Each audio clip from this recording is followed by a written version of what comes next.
So for today's video, samahan nyo nga pala ako sa mga gagawin ko ngayong araw. Ako nga pala si Harvey, tawag nila sa akin Bogart.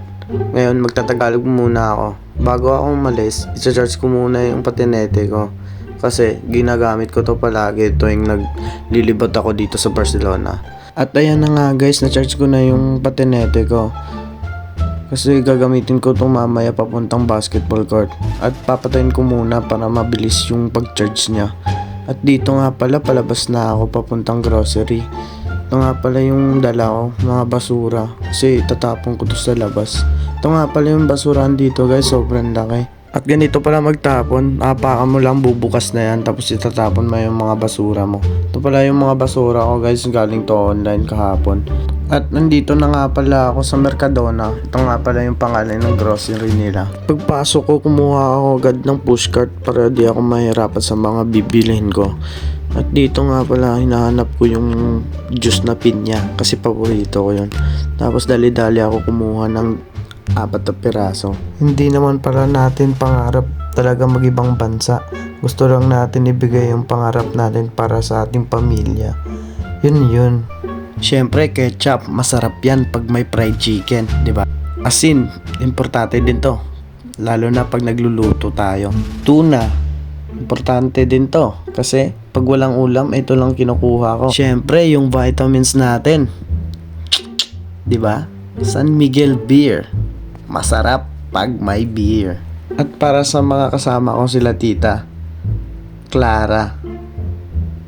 Beer din yan, pero hindi mapait, parang juice lang. Kumuha na rin pala si Ninong ng wine para sa kanya din yan bago matulog. Para sa snack natin, palaman ng tinapay.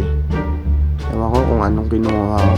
Basta yun na yun. At syempre, ang pambansang ulam natin sa umaga, hotdog. At may nakalimutan ako, yung palaman na masarap. Ito, masarap to sa tinapay din. At dito nga pala kumuha na rin si Ninong ng tissue para sa CR namin. Kaya pala madaming kinuha na tissue si Ninong kasi pang isang buwan na to.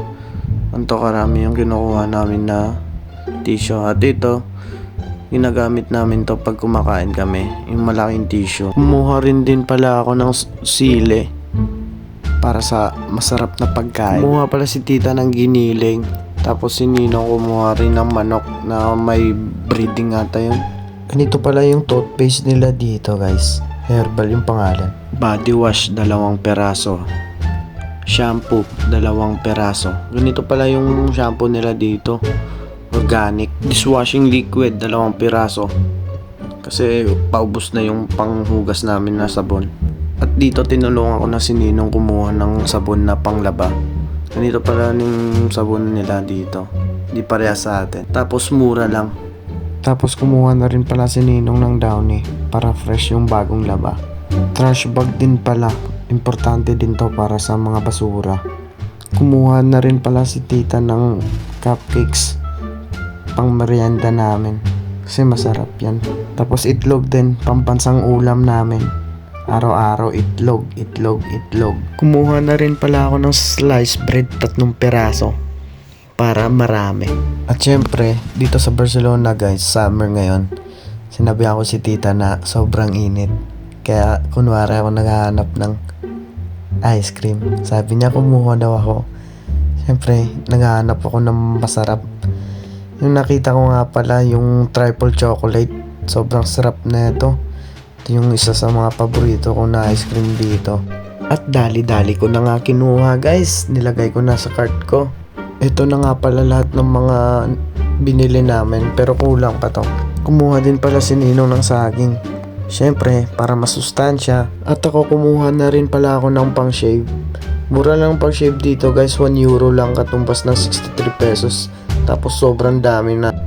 Wet wipes, cotton buds, hand sanitizer, tapos dental floss.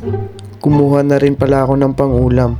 2 atay ng manok, tapos 2 balon-balunan, 1 buong manok, tapos palaman ulit 1. At eto na nga pala lahat ng mga binili namin pang grocery isang buwan. Dito nga pala sa abroad guys, totoo nga pala yung sinabi nila na unti-unting mawawala yung mga kaibigan mo kapag sineryoso mo na yung buhay mo. At akala ng mga tao guys, pag nasa abroad ka, marami ka ng pera. No, it's a big mistake. Alala ko pa dati nung bata ako, sabi ko gusto ko nang tumanda, pero ngayon, parang gusto ko na lang ulit bumalik pagkabata. At yun na nga, andito na ako sa bahay, dumating na ako, nauna na sila. Don't forget to follow and share.